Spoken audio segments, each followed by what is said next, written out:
여러분 깨어 있으십니까? 깨어 있는 자가 되시기 바랍니다. 저절로 깨어 있게 되는 것이 아닙니다. 힘써 깨어 있는 자가 되시기를 바랍니다. 여러분 지금 이 시대에 우리 깨어 있는 그리스도인들이 분명히 인식해야 되고 인정해야 되고 또 깨달아야 되는 사실이 하나 있습니다. 지금 이 땅에서 벌어지고 있는 이 모든 일들의 가장 중요한 핵심 키를 바로 우리가 쥐고 있다는 거예요. 그래서 이 세상에서 지금 벌어지고 있는 모든 일들이 전부 다 사실은 어때요? 우리와 상관이 있어야 돼요? 없어야 돼요?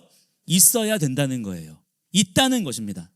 그렇기 때문에 우리의 모든 선택과 결정 그리고 그에 따른 우리의 모든 말과 행동이 그만큼 중요하다는 거예요.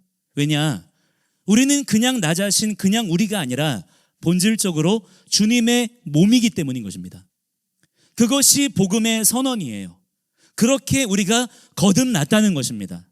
에베소서 1장 23절에 보시면 주님의 몸은 만물 안에서 만물을 충만하게 하시는 이의 충만함이니라 그랬어요.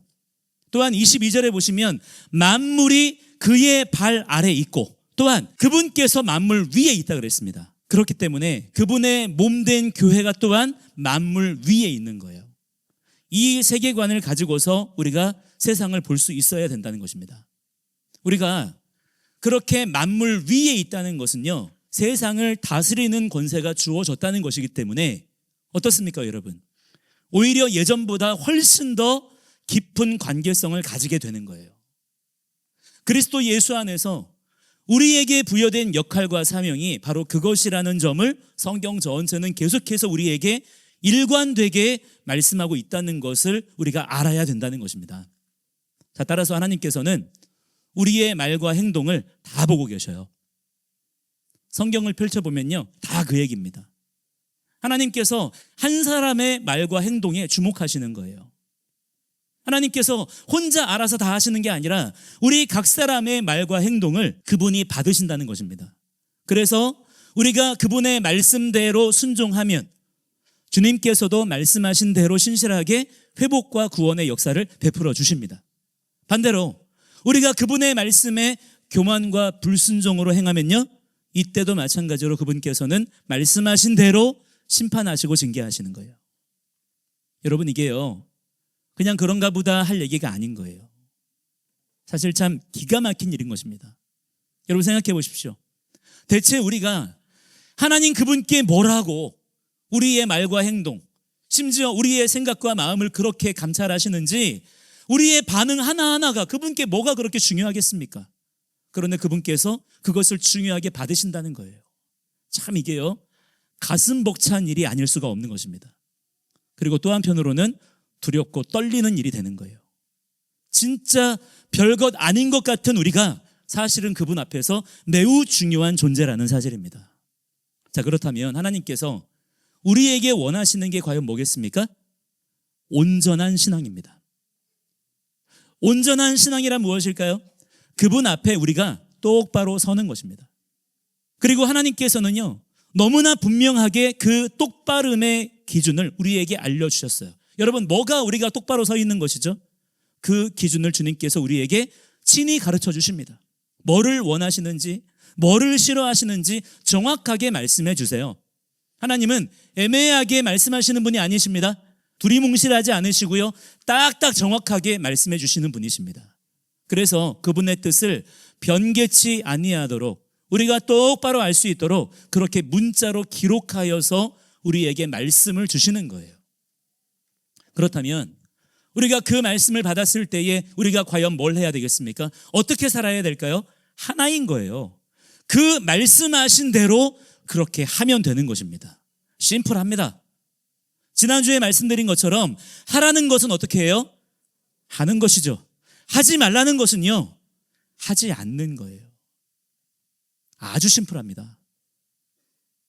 누군가는 그러더라고요. 그거 율법주의 아니냐? 아니에요, 여러분. 은혜입니다. 우리가 어떤 응용을 하거나 무슨 퀴즈 풀듯이 정답을 맞추고 하나님 마음에 들도록 눈치 봐야 되는 게 아니라 하나님께서 친히 그분의 뜻을 우리에게 알려주신 거예요. 얼마나 감사합니까? 우리가 알아맞추지 않아도 돼요. 그분께서 말씀하신 것을 아멘으로 받고 그 말씀대로 순종하면 됩니다. 우리가 할 일은 하나뿐인 거예요. 겸손하게 우리의 머리를 낮추는 것입니다. 그분의 머리를 높이 올리는 거예요. 하나님을 왕으로 섬기면서 그 말씀대로 걸어가면 되는 것입니다. 자꾸 말씀대로 사는 삶, 순종하는 삶, 하나님 말씀에 집중하고 읽고 소리내고 암송하고 하는 것들을요, 율법주의라고 하는 분들이 있어요. 그런 분들에게는요, 제가 오히려 거꾸로 되묻고 싶은 거예요. 그러면 대체 당신들은 어떻게 사냐는 거죠. 우리는 율법이고 본인들은 은혜라면 대체 그 은혜가 뭐냐는 것입니다. 그냥 자기 마음대로 살게 내버려 두는 게 은혜인가요? 기독교인들 식이나 돼서 그런 식의 사고방식에 아직도 빠져있는 자들이 많기 때문에 지금 이렇게 한국교회가 엉망진창인 거예요. 저는요, 여러분들에게 더 강조하고 싶고요, 이제까지도 강조해 왔지만 더 앞으로도 힘주어 말씀드리고 싶어요. 하나님 말씀에 묶이십시오. 하나님 말씀의 울타리 안에 여러분의 삶을 제한하셔야 돼요. 그분 앞에 여러분 머리를 숙이시기 바랍니다. 그 안에 자유가 있어요. 자녀가 아버지에게 순종하는 것이 굴욕인가요? 아닙니다. 자녀로서의 마땅한 도리인 것이고요, 아버지께서는 그 자녀에게 생명을 공급하는 거예요. 백성이 왕의 명령에 복종하는 것이 수치스러운 일인가요? 그렇지 않습니다.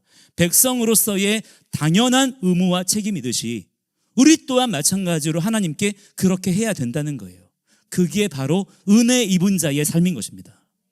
그래서 하나님께서 구원받은 그분의 백성들에게 계속해서 반복적으로 뭐를 말씀하십니까? 우리가 보고 있죠. 거룩하라, 거룩하라, 거룩하라예요. 이걸 계속 말씀하시는 거예요. 여러분, 왜 자꾸 거룩하라고 말씀하시는 겁니까? 왜 자꾸 규례와 율례와 법도들을 주시는 거예요? 구원의 조건입니까? 그렇게 해야만 구원해 주시겠다는 거예요? 아니면 구원해 주셨다고 생색내시는 것입니까? 아니라는 것이죠. 이미 은혜로 구원받은 자들에게 은혜로 주시는 말씀인 거예요. 구원받은 자로서의 삶을 어떻게 살아야 될 것인지 하나님께서 은혜로 친히 가르쳐 주시는 것입니다. 얼마나 감사한 일입니까?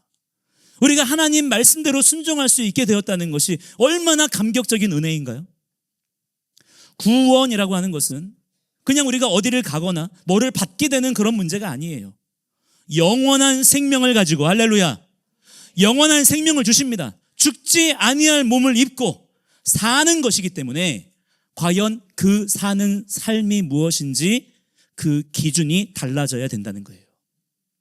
그래서 구원받은 자들에게 주시는 은혜의 법도가 바로 윤리의 규례 법도인 것입니다. 그런데 그거를 다른 용도로 사용하는 자들이 있는 거죠. 이거를 모르기 때문에 지금 한국교회가 오히려 은혜랍시고 실제로는 어떻습니까? 말씀을 업신여기면서 자기들 멋대로 진리를 왜곡시키고 변질시키고 있는 거예요. 여러분, 진짜 은혜가 뭔지 아세요? 하나님께서 우리에게 말씀해 주신다는 거예요. 그게 은혜입니다. 지금 여러분, 하나님 말씀이 끊어지지 않았어요. 계속해서 우리에게 은혜의 단비를 주고 계십니다. 은혜인 거예요.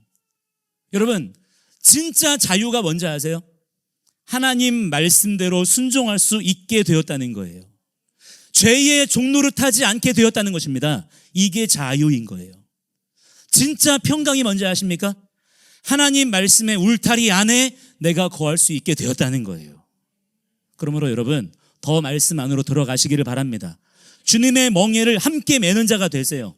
그러면 약속하신 대로 세상이 줄 수 없는 평안을 우리에게 허락하실 줄을 믿으시기 바랍니다. 자, 오늘 우리가 함께 읽은 본문도 마찬가지입니다. 내용이 뭐냐면요, 제사장의 성결에 관한 내용이에요. 제사장은요, 성결해야 된다는 거예요. 왜 그럴까요? 제사장은요, 하나님과 가장 가까이에 있는 자이기 때문입니다. 그렇기 때문에 더욱 성결을 요구하시는 거예요, 그들에게. 이미 여러 번이나 이스라엘의 거룩함에 대해서 말씀하셨지만 아직도 하나님께서는 이 거룩에 대해서 말씀하실 게 더 남아 있으시다는 겁니다. 그만큼 하나님께서는 우리가 더욱더 깨끗하고 정결해지기를 원하신다는 거예요. 레위기 말씀을 보면요, 앞부분의 내용들은 주로 이스라엘 백성 전체의 거룩함에 대해서 다뤘습니다. 그런데 오늘 21장부터는요, 그 초점이 딱 옮겨집니다. 백성 전체가 아니라 제사장들에게로 더 집중되는 거예요. 자, 이 순서가 중요합니다. 왜냐하면 이건 하나님의 백성이 결국 제사장으로 세워져 가는 여정을 보여주고 있는 거거든요. 그러니까 제사장은 모든 백성들의 모델과도 같은 존재로 세워졌다는 것입니다. 그 제사장들의 삶을 백성들이 보고 배우게 하시면서 결국에는 모든 백성들이 어떻게 해요? 같은 레벨의 거룩함으로 올라오기를 원하신다는 거예요. 그 뜻이 제사장에 대한 규례들에 반영이 되어 있는 것입니다. 이것이 우리를 향한 하나님의 뜻인 거예요. 그 열망이 있으시다는 거예요. 거룩이라고 하는 것은요, 한 차원에서 머물러 있는 게 아닌 것입니다. 더 높은 차원으로 우리를 계속 상승시키시는 거예요. 제가 이 상승이라는 표현을 예전에 어떤 설교에서 사용을 했더니 어떤 분은 또 제가 신사도주의라 그러대요. 진짜 인생 피곤하게 사신다 생각합니다. 여러분, 그러나 실제로 하나님께서 우리의 삶을 그냥 진화나 진보의 단계로 성장시키시는 게 아니라 상승시키는 은혜를 베풀어 주십니다. 주님께서는 우리를 독수리의 날개로 업어가시는 분이신 줄을 믿으시기 바랍니다. 백성의 거룩이 있고요, 그 다음 단계에 제사장의 거룩이 있는 거예요. 거룩에도 단계가 있고요, 레벨이 있고요, 차원이 있어요. 그런데 이거는 열심히 내가 노력해서 내가 그렇게 공부하고 연구해가지고 단계를 밟아가면서 얻게 되는 그런 무슨 진보나 진화의 그런 과정이 아니라, 무슨 승진 같은 게 아니라 하나님께서 친히 독수리 날개로 업어 올라가시는 겁니다. 말 그대로 레벨을 상승시키시는 거예요. 베드로전서 2장 9절에서 베드로가 뭐라고 말씀합니까? 여러 번 이 말씀을 인용해서 말씀드렸죠. 너희는 택하신 족속이요, 왕 같은 제사장들이요, 거룩한 나라요, 그랬어요. 이것이 우리에 대한 성경의 인사이트라는 거예요. 우리가 바로 그 제사장으로 부름을 받은 자들이라는 것입니다. 그러니까 오늘 본문이 단지 옛날 옛적 아론 가문에게만 주어진 말씀이 아니라 바로 그리스도 예수 안에서 다이렉트로 우리 자신에게 주어진 말씀이 되는 줄을 여러분 믿으시기 바랍니다. 자, 그러면 오늘 본문의 말씀을 하나씩 들여다보시겠습니다. 먼저 1절을 보시면 하나님께서 뭐라고 말씀하세요? 함께 오늘 말씀의 1절 말씀 같이 읽겠습니다. 시작. 여호와께서 모세에게 이르시되 아론의 자손 제사장들에게 말하여 이르라. 그의 백성 중에서 죽은 자를 만짐으로 말미암아 스스로를 더럽히지 말려니와. 아멘. 제사장은요, 뭐를 하면 안 된대요? 죽은 사람의 시체를 만지면 안 된다는 거예요. 물론 예외는 있었어요. 아주 가까운 친족, 그러니까 부모나 자녀, 형제, 출가하지 않은 자매, 이런 경우에는 만질 수 있었습니다. 그렇지만 그 외에는 절대 누구의 장례식에도 가까이 가서는 안 되고 함부로 자기 슬픔을 드러내서도 안 됐어요. 에스겔 선지자를 생각해 보시면요, 그분은 하나님께서 아내가 죽었을 때조차 슬퍼하지 말라고 하셨습니다. 왜 그럴까요? 그만큼 하나님께로 가까이 있는 자들에게는 더 높은 수준의 거룩을 명령하신다는 거예요. 그러면 왜 하나님께서 이런 엄격한 명령을 그들에게 내리셨는가? 그거를 우리가 생각해 봐야 되는 것입니다. 표면적으로는 제사장이 뭐 하는 사람입니까? 생명을 선포하는 자이기 때문에 부정한 시체와 접촉해서는 안 된다, 그런 의미가 있는 것입니다. 누가복음 20장 38절에 예수님께서 뭐라고 말씀하시냐면 하나님은 죽은 자의 하나님이 아니요 살아있는 자의 하나님이시다라고 말씀하십니다. 그렇기 때문에 산 자의 하나님을 섬기는 자가 죽은 것과 붙어 있으면 안 되는 거잖아요. 그런데 여러분, 여기에는 표면적인 의미를 넘어서는 더 깊은 의미가 있다는 걸 아셔야 됩니다. 제사장이 죽은 것을 만지지 말아야 된다는 말씀은요, 단순히 시체의 문제가 아니었어요. 오늘 1절 말씀에서 중요한 표현은요, 마지막 부분에 나와 있는 그 표현입니다. 뭡니까? 스스로를 더럽히지 말려니와 라는 거예요. 그게 이유이고 목적인 거예요. 제사장은요, 하나님을 섬기는 일에만 집중하도록 부르심을 받은 자입니다. 그런데 이 제사장이 만약에 부정해지면요, 어떤 문제가 생기냐? 백성들이 하나님께로 나아갈 수 있는 통로가 원천적으로 막히는 거예요. 이 성막이라고 하는 하나님의 통치 시스템이 그 제사장의 부정해짐으로 인해서 마비되는 거예요. 하나님께서 백성들을 다스리실 수가 없게 되는 것입니다. 그만큼 이 제사장이라는 존재는 그냥 자기 인생이 아닌 거예요. 그의 전 존재가 하나님을 향하여 있어야 되는 것입니다. 그게 개인적인 차원에서만이 아니라 국가적으로 중요한 부분이 된다는 거예요. 그러니까 제사장은 영의 사람이 되어야 됩니다. 성령에 붙들린 사람이 돼야 돼요. 혼의 영역에 자꾸 이끌려 다니면 안 된다는 거예요. 자기 감정, 자기 욕망, 자기 기분, 세상의 어떤 분위기, 이런 것들이 혼의 영역이거든요. 이 영역은 죽어있는 영역입니다. 생명이 거기에 없어요. 제사장이 그쪽으로 자꾸 몸을 담그면 자기가 부정해지는 거예요. 그러면 하나님을 섬길 수가 없게 되는 것이고, 그렇게 제사장의 섬김이 막히면 백성 전체가 하나님과 끊어지게 되는 결과를 맞이하게 되는 것입니다. 자, 그리고 이어서 5절을 보세요. 5절 말씀 같이 읽겠습니다. 시작. 제사장들은 머리털을 깎아 대머리 같게 하지 말며 자기의 수염 양쪽을 깎지 말며 살을 베지 말고. 자, 이거는 또 무슨 말씀일까요? 아니, 왜 하나님께서 우리의 헤어스타일까지 참견하시는 걸까요? 이게 너무 지나치신 거 아닌가요? 그러나 이건요, 뭐냐면 당시 이방 민족들의 애도 관습이었어요. 사람이 죽으면 그 당시에 이방인들은 어떻게 했냐면 자기 머리를 빡빡 미는 거예요. 수염을 이상하게 깎고 자기 몸에다가 칼로 문신을 새기면서 그런 방식으로 슬픔을 표현했다는 것입니다. 그런데 하나님께서 뭐라고 말씀하시는 거예요? 제사장들은 그렇게 하면 돼야 안 돼요? 안 된다는 것입니다. 왜 그렇습니까? 거기에는 이방인들의 메시지가 담겨져 있기 때문이라는 거예요. 이방인이라는 게 뭡니까? 그냥 외국 국적을 말하는 게 아니에요. 어떤 혈통의 문제가 아닌 것입니다. 여호와 하나님을 모르는 거예요. 하나님 없이 말하고 행동하는 사람들인 것입니다. 그렇기 때문에 한 분 살아계신 창조주 여호와 하나님의 제사장으로 부름받은 자들은 그런 식으로 이방의 방식, 이방의 문화를 갖다가 몸에 새기면 돼요, 안 돼요? 안 된다라는 것입니다. 그렇게 실제 그들의 삶 하나하나가 다 구별되어야 되고 달라야 된다는 거예요. 왜 그렇습니까? 하나님은 살아계신 한 분 하나님이시기 때문이에요. 그런데 여러분, 이게 너무나 중요한 게 뭐냐면요, 이게 지금 이 당시에만 해당되는 이야기가 아니라 바로 지금 우리 이야기라는 거예요. 그렇지 않습니까? 잘 생각해 보세요.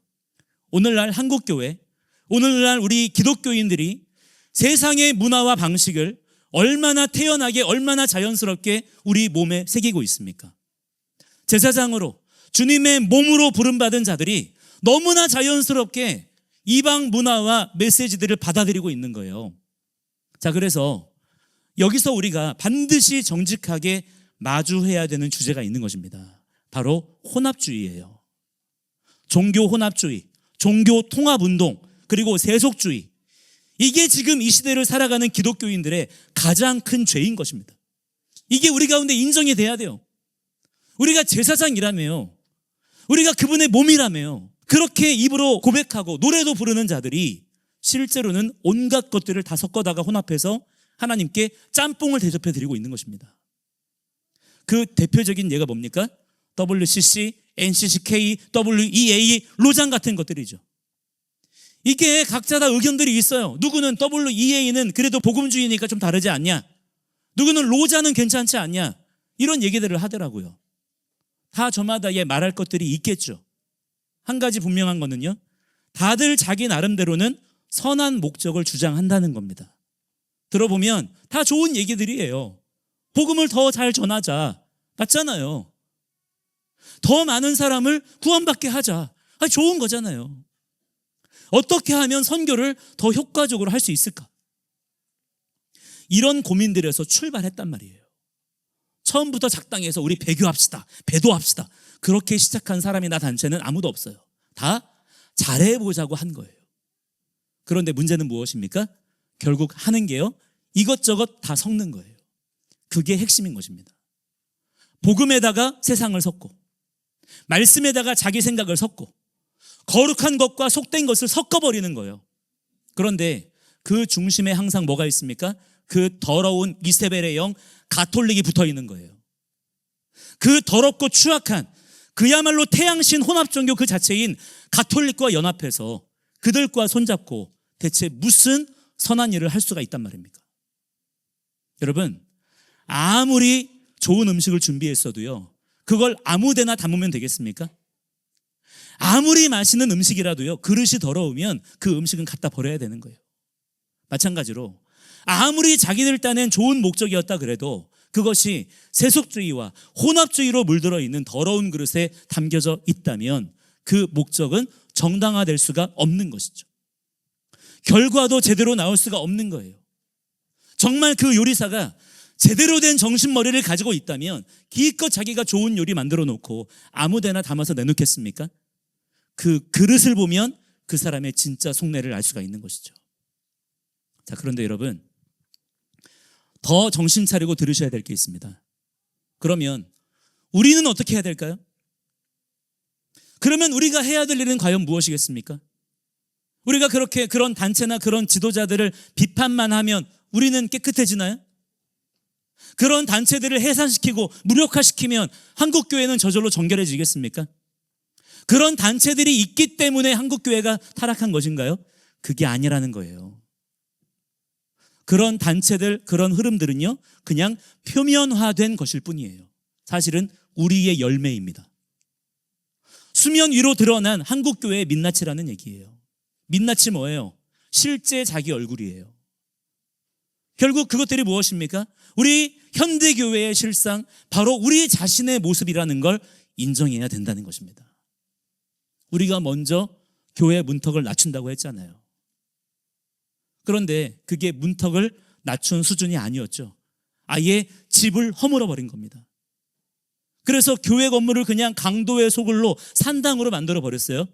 옛날 이스라엘의 산당에서 여호와의 이름과 아스타롯의 이름을 같이 불렀던 그 모습이 지금 한국교회의 일반적인 풍경과 분위기가 되어버린 것입니다.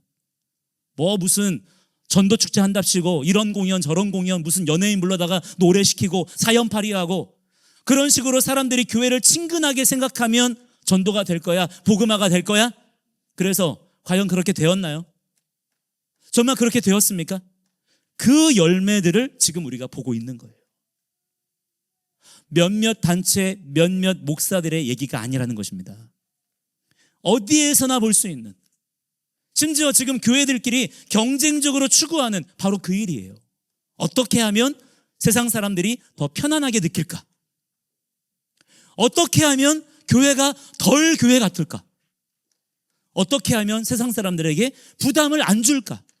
이 방향으로 가다가 나온 괴물들이 바로 그러한 단체들이고 그러한 흐름들이라는 것입니다. 그러니까 오늘 제사장들에게 주신 이 말씀이 사실은 오늘 이 시대의 제사장으로 부름받은 누구예요? 우리에게 주시는 말씀인 거예요. 죽은 것 만지지 말라는 거예요. 생명이 없는 것, 하나님을 알지 못하는 것, 이방의 방식, 세상의 방식, 혼합주의의 방식을 교회 안으로, 주님의 몸 안으로, 주님의 신부에게로 들이지 말라는 것입니다. 믿지 않는 자들과 멍에를 같이 매지 말라는 거예요. 자, 그런데 여기서 우리가 이런 의문을 품어볼 수 있어요. 아니, 하나님이 왜 이렇게까지 엄격하시냐? 왜 제사장한테만 이렇게 높은 기준을 요구하시냐? 꼭 그래야만 되는 것이냐? 그런 볼멘 소리를 할 수도 있지 않겠습니까? 왜 하나님은 이렇게까지 제사장에게 더 높은 수준의 거룩을 요구하시는 걸까요? 그런데 이에 대한 더 선명한 답이 오늘 6절 말씀에 나와 있습니다. 함께 6절 말씀을 같이 읽어보도록 하겠습니다. 시작. 그들의 하나님께 대하여 거룩하고 그들의 하나님의 이름을 욕되게 하지 말 것이며 그들은 여호와의 화제 곧 그들의 하나님의 음식을 드리는 자인즉 거룩할 것이라. 아멘. 자, 여러분, 여기 결정적인 표현이 하나 나와요. 하나님의 음식을 드리는 자. 이게 제사장의 정체성을 규정하는 아주 중요한 표현이에요. 현대 기독교인들이 거의 이해를 잘 못하는 표현 중에 하나가 바로 이 하나님의 음식이라는 말입니다. 아니, 하나님이 무슨 음식을 드시나? 하나님은 영이신데 하나님이 이렇게 배가 고프실 수가 있나? 그러니까 이 말씀을 읽으면서도 이해가 안 되는 거예요. 그런데 성경은 분명하게 말씀합니다. 제사장이 성전에서 하나님께 드리는 제물, 그게 하나님의 음식이라는 거예요. 음식으로 받으신다는 것입니다. 이걸 하나님께서 친히 말씀하셨어요. 모세가 한 말이 아닙니다. 하나님께서 직접 그렇게 말씀을 하신 거예요. 그렇다면 이게 과연 무슨 의미일까 하는 것이죠. 자, 여러분, 지금 성막이 세워져 있습니다. 성막이 뭡니까? 그냥 텐트가 아닌 거예요. 그냥 교회 건물이 아닌 것입니다. 하나님께서 친히 이 땅 가운데 거주하시는 그분의 임재 처소, 즉 왕궁이에요. 그렇다면 그곳에 있는 번제단은 무엇일까요? 하나님의 식탁입니다. 그리고 그 식탁에 올려지는 제물, 그게 바로 하나님의 음식인 것이죠. 그리고 이 모든 걸 관리하는 책임자가 누구입니까? 바로 제사장이에요. 그러니까 제사장은요, 만왕의 왕의 식탁을 책임지는 사람이라는 겁니다. 이게 얼마나 중요한 자리인지 여러분이 아셔야 돼요. 왜 그러냐면 우리가 바로 그들이기 때문입니다. 그러면 하나님께서 정말 그 고기를 드시느냐, 고기 타는 연기 냄새를 좋아하시느냐, 그런 차원이 아닌 거예요. 번제단에서 드려지는 희생제물은요, 예배자 대신 드려지는 거예요. 제물을 드린다는 건 예배자의 생명을 드리는 것과 같은 것입니다. 그러니까 하나님의 음식이라는 건 무엇입니까? 하나님께서 무엇을 받으신다는 거예요? 예배자의 순종과 헌신을 받으신다는 거예요. 그게 하나님께서 기뻐하시는 향기로운 냄새와 음식이 된다는 것입니다. 그러면 제사장이 그렇게 하나님께 음식을 드린다는 것, 이게 우리에게 뭐를 의미합니까? 하나님의 말씀대로 순종하는 나의 삶을 가지고 하나님 그분께로 나아가는 거예요. 뭐를 가지고 나아간다고요? 하나님의 말씀대로 순종하는 나의 삶. 그냥 내 삶이 아니에요. 하나님이 지으신 원래의 그 목적대로 무엇입니까? 하나님께서 말씀하시면 그 말씀을 알아듣고 그 말씀대로 순종하는 나의 삶. 그것을 주님께서 기쁘시게 받으신다는 거예요. 그래서 하나님께서 우리에게 주시는 말씀을 내가 먼저 먹는 거예요. 내가 먼저 그 말씀을 먹고 살아나는 것입니다. 그 말씀을 또한 백성들에게 가르쳐서 지키게 하고 그 말씀대로 순종하며 살아내는 삶, 그것이 바로 제사장이 하나님의 식탁에 음식을 차려드리는 방식이 된다는 거예요. 자, 그래서 사도 바울이 로마서 12장에서 무슨 얘기를 합니까? 함께 12장 1절 말씀 읽어보겠습니다. 시작. 그러므로 형제들아, 내가 하나님의 모든 자비하심으로 너희를 권하노니 너희 몸을 하나님이 기뻐하시는 거룩한 산 제물로 드리라. 이는 너희가 드릴 영적 예배니라. 아멘. 그리고 이어서 그 이어지는 말씀에 뭐를 얘기해요? 2절입니다. 시작. 너희는 이 세대를 본받지 말고 오직 마음을 새롭게 함으로 변화를 받아 하나님의 선하시고 기뻐하시고 온전하신 뜻이 무엇인지 분별하도록 하라. 아멘. 우리의 이 몸을, 우리의 실제 살아가는 이 삶을 하나님 앞에 거룩한 산 제물로 드려야 된다는 거예요. 근데 그것이 뭐라는 것입니까? 이 세대를 본받지 않는 거예요. 마음을 새롭게 하는 것입니다. 그리고 하나님의 선하시고 기뻐하시고 온전하신 뜻을 분별하는 거라는 거예요. 그것이 거룩한 산 제사의 제물로 드려지는 우리의 삶이라는 것입니다. 하나님께서 우리에게 요구하시는 진짜 제사, 진짜 예배는 하나님의 선하시고 기뻐하시고 온전하신 뜻, 그게 뭡니까? 말씀이에요. 토라. 그분의 말씀을 분별하고 그 말씀대로 내 삶을 맞춰가는 나의 삶, 나의 모든 호흡, 나의 전 존재, 그것을 주님께서 받으신다는 거예요. 그것을 올려드리는 자들이 되시기를 축복합니다. 그래서 황소의 제물보다 우리의 순종의 제사를 더 기뻐하신다고 말씀하신 거예요. 그렇기 때문에 여러분, 우리가 예수 믿고 나서 거룩의 삶이라고 하는 것을 우리가 막연하게 이해하면 안 됩니다. 그냥 내가 예수 믿었으니까 나도 모르게 그냥 깨끗해지고 나도 모르게 정결해지고 의롭게 되고 그런 거 없어요.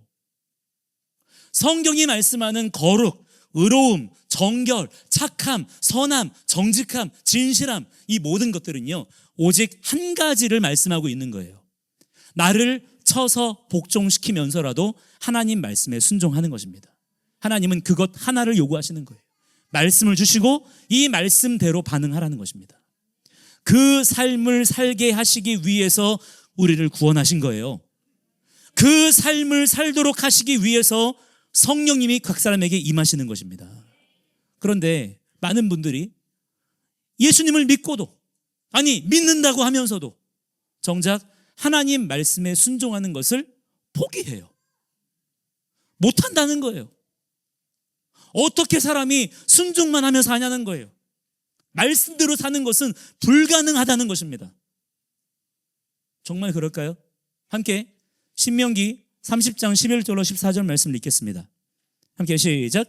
내가 오늘 내게 명령한 이 명령은 내게 어려운 것도 아니요 먼 것도 아니라 하늘에 있는 것이 아니니 내가 이르기를 누가 우리를 위하여 하늘에 올라가 그의 명령을 우리에게로 가지고 와서 우리에게 들려 행하게 하랴 할 것이 아니요 이것이 바다 밖에 있는 것이 아니니 내가 이르기를 누가 우리를 위하여 바다를 건너가서 그의 명령을 우리에게로 가지고 와서 우리에게 들려 행하게 하랴 할 것도 아니라 오직 그 말씀이 내게 매우 가까워서 내 입에 있으며 내 마음에 있은즉 내가 이를 행할 수 있느니라. 아멘 아멘. 이 말씀 앞에 변명할 수 있습니까? 제가 이 말씀을 발견하고 나서요 정말 충격을 받았습니다. 그동안에 저도 가지고 있었던 모든 종류의 하나님 말씀에 대한 부정적인 생각들, 부담감, 어려운 마음들, 오해들이요 이 말씀 앞에서 다 녹아내렸어요. 하나님은요 우리에게 말씀을 주실 때에 우리가 도저히 못 지킬 만한, 도저히 불가능한 미션들을 주신 게 아니에요. 단지 무엇이 문제입니까? 그 말씀에 순종할 마음을 내가 의지적으로 갖지 않았던 것입니다. 그러니까 내가 순종을 못한 게 아니라 사실은 안 한 거예요. 순종할 마음조차 품지 않았던 것입니다. 그러면 어떻게 하면 우리가 순종할 수 있느냐? 하나님의 창조 질서대로 따라가는 거예요. 뭐라고 말씀하십니까? 오직 그 말씀이 내게 매우 가까이 있어서 너의 입에 있으며 내 마음에 있다면 네가 그것을 행할 수 있다. 이게 하나님께서 가르쳐 주시는 순종하는 방법입니다. 그래서 우리가 성령의 능력을 힘입어서 오늘도 주의 말씀을 내 입에 두는 거예요. 말씀을 소리내고 말씀을 암송하고 그렇게 말씀을 기억하고 지키고 보존하고 간직하는 거예요. 이것이 하나님께서 가르쳐 주신 순종하는 방법입니다. 그런데 문제는 뭔지 아세요? 그렇게 안 하는 거예요. 가르쳐 주셨는데 그거는 빼고 꼭 그렇게 해야 됩니까? 이거는 내가 한번 이렇게 해보겠습니다. 이렇게 하는 거예요. 분명히 말씀해 주셨지만 이렇게 안 하는 겁니다. 그런다고 되겠어? 그거 한다고 되겠어? 안 되는 거야. 안 바뀔 거야. 순종은 안 되는 거야. 못 하는 거야. 그래서 내 입에 하나님께서 가르쳐 주신 대로 말씀을 둬요, 안 둬요? 안 두는 거예요. 무슨 신학이 어떻고 이중 예정이 어떻고 무슨 칭의가 어쩌고 저쩌고 내적 확신이 어쩌고 그러한 인간의 교만한 말들로 하나님의 지혜와 능력을 스스로 거부하는 겁니다. 그래서 오늘도 불순종의 삶을 사는 거예요. 지가 잘났다는데 잘난 대로 살아야지 별 수 있겠습니까? 말씀 암송하자 그러면 그거 율법주의라는 거예요.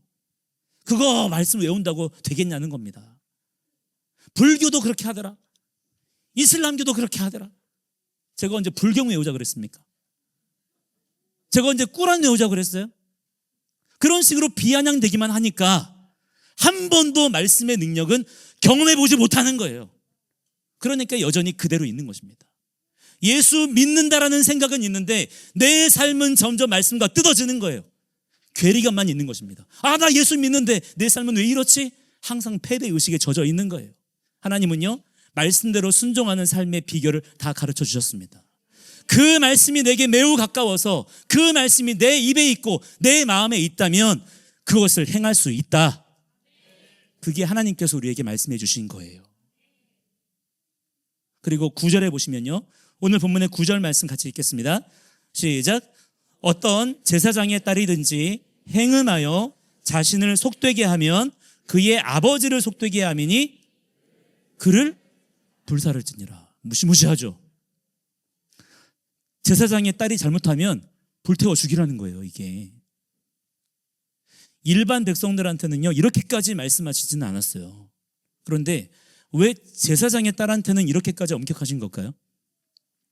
그만큼 제사장의 자리가 거룩한 자리이기 때문이에요. 그만큼 우리가 하나님을 섬긴다는 게 여러분 엄청난 겁니다. 그냥 섬기는 게 아니라는 거예요. 우리가 사실 하나님을 지금 얼마나 가벼운 마음으로 섬기고 있는지 몰라요. 지금 여러분 우리가 하나님 앞에 예배드리고 있습니까? 정말 그런가요? 그 부담감이요 지금 우리 안에 솔직히 별로 그렇게 많이 없어요.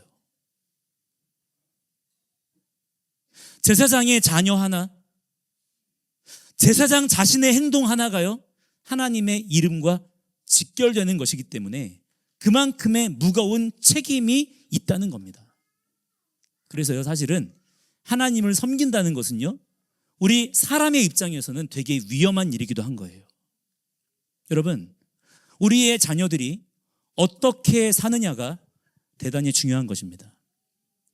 믿음의 문제, 구원의 문제는 결국 개인 자신의 몫이지만요 그렇다고 해서 너는 너대로 믿어라 나는 나대로 믿을게 그러면 안 되는 거예요.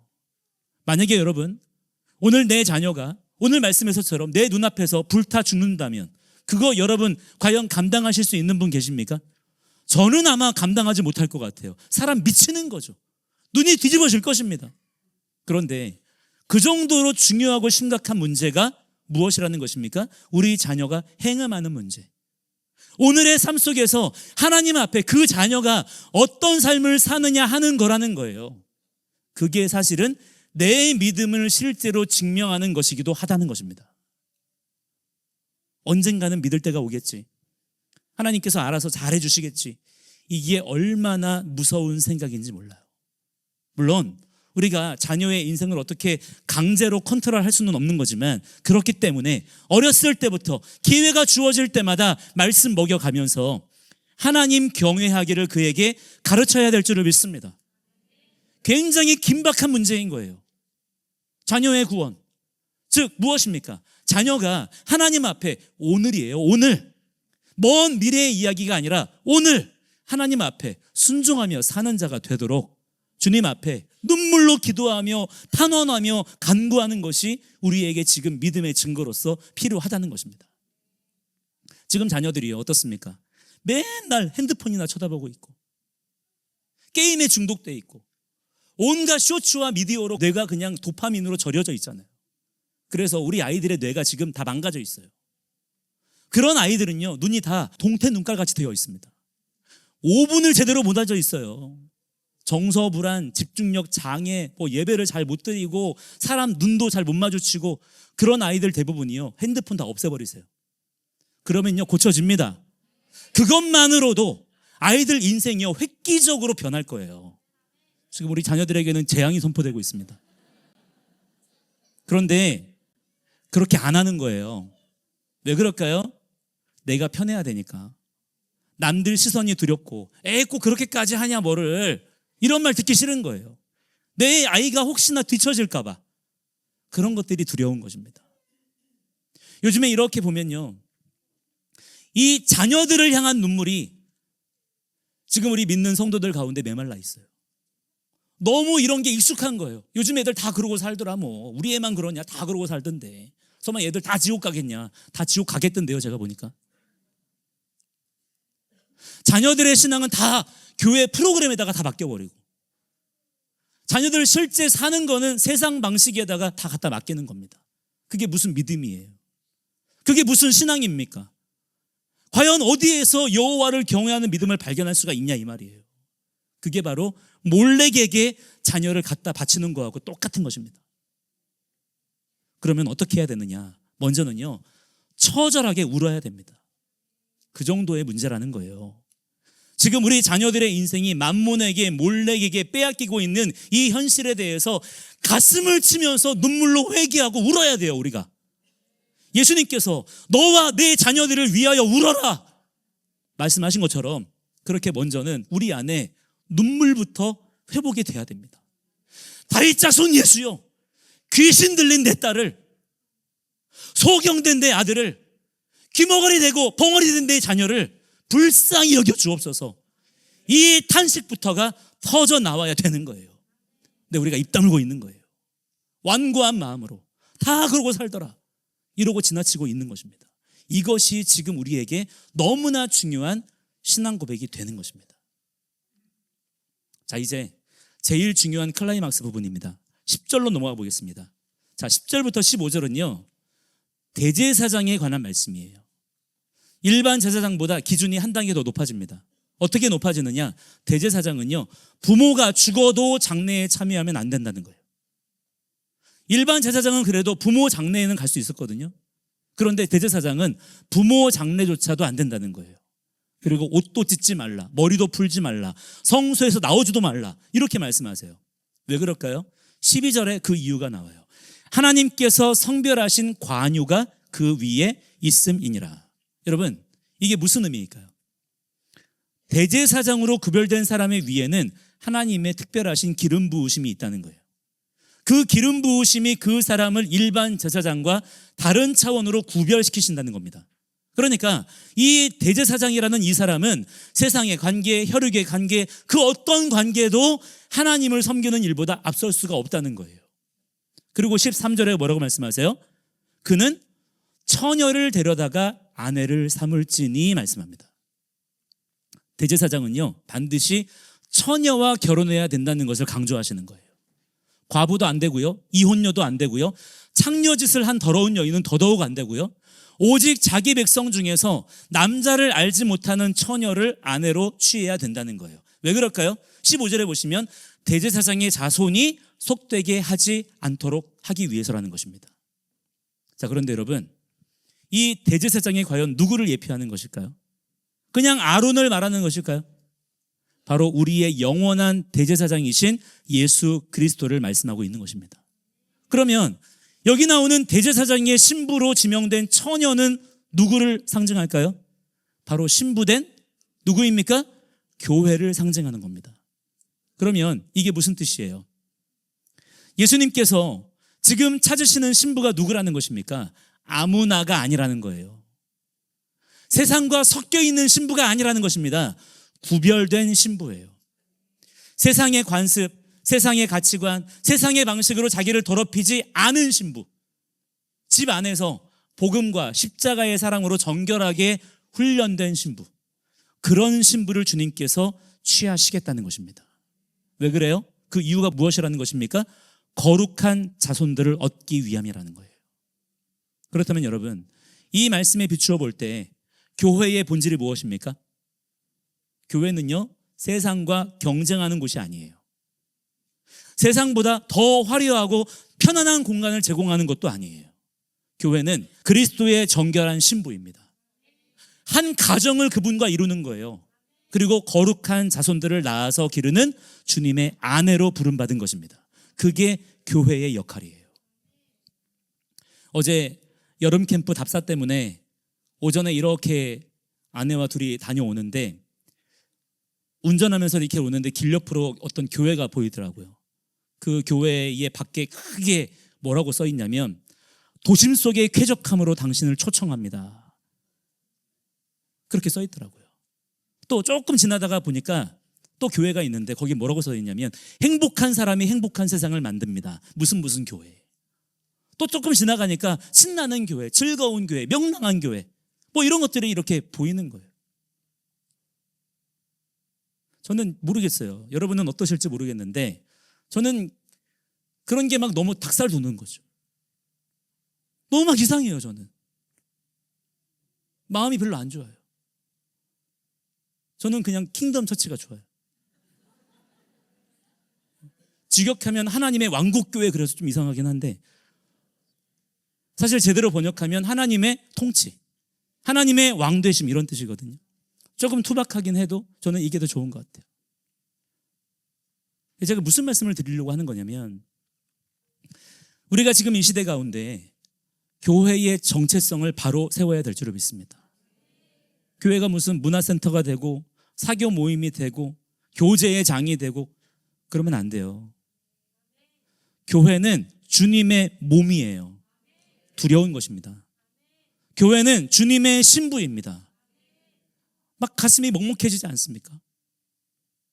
그 정체성에 우리가 딱 주목하면요, 지금 이 시대 가운데 교회로 부름받은 우리가 해야 될 일이 무엇인지 너무나 명징하게 알 수 있는 거예요. 여러분, 건강한 몸은 어떤 몸입니까? 머리의 명령을 바로바로 이행하는 거예요. 아무리 근육질 매끈한 몸매를 가지고 있어도요, 정작 그 몸이 머리의 명령을 잘못 이해한다면 그 몸은 병든 몸입니다. 아주 골치 아픈 거예요. 신부의 자격은 무엇입니까? 드레스나 예물 같은 게 아닌 거예요. 얼굴이 얼마나 이쁘냐도 아닌 것입니다. 신부의 자격은요, 신랑을 사랑하냐는 거예요. 오직 신랑만 사랑하냐는 것입니다. 그래서 그 신랑과의 혼인 서약을 힘써 지키는 거예요. 그가 신부입니다. 그게 바로 직관적으로 교회의 사명과 책임이라는 거예요. 여기에 우리 모두의 삶의 초점을 맞추는 자들이 돼야 될 줄 믿습니다. 사랑하는 성도 여러분, 우리 차한테 올라와 주시고요. 지금 이 시대의 혼합주의와 세속주의에 대해서 여러분 더욱 단호한 입장을 취하시기 바랍니다. 앞으로 더 많이 헷갈리는 말들이 여기저기서 들려올 거예요. 우리에게 익숙한 이야기, 들어보면 그럴듯한 이야기들로 우리의 이 걸어가는 방향을 흐트러뜨리는 마귀의 미혹이라고 하는 거는요, 그냥 대놓고 미혹이야가 아니에요. 그럴듯한 것입니다. 그래서 미혹도 당하는 거거든요. 그런 말들이 많이 들려올 것입니다. 그렇기 때문에 지금부터 더욱 단호한 입장을 견지하셔야 돼요. 여러분, 두려워하지 마세요. 우리 신랑께서 곧 오십니다. 애매하게 지금 섞여 있는 것들에 대해서 담대하게 결별을 선언하시기 바랍니다. 내 언어에서, 내 시선에서, 내 관계에서, 내 돈 쓰는 법에서, 내 가정에서 하나하나 여러분 단호하게 정리하시기 바랍니다. 그것이 우리가 하나님의 식탁을 차려드리는, 하나님의 음식을 드리는 자, 왕 같은 제사장으로 사는 길이에요. 그리고 마지막 그 날에 우리의 대제사장이신 예수 그리스도께서 우리를 자기의 신부로 취하러 오실 때 부끄러움 없이 그 앞에서는 거룩하고 순결한 신부가 되시기를 주 예수 그리스도의 이름으로 간절히 축원합니다. 우리 함께 그렇게 원하시는 분들은 함께 자리에서 일어나서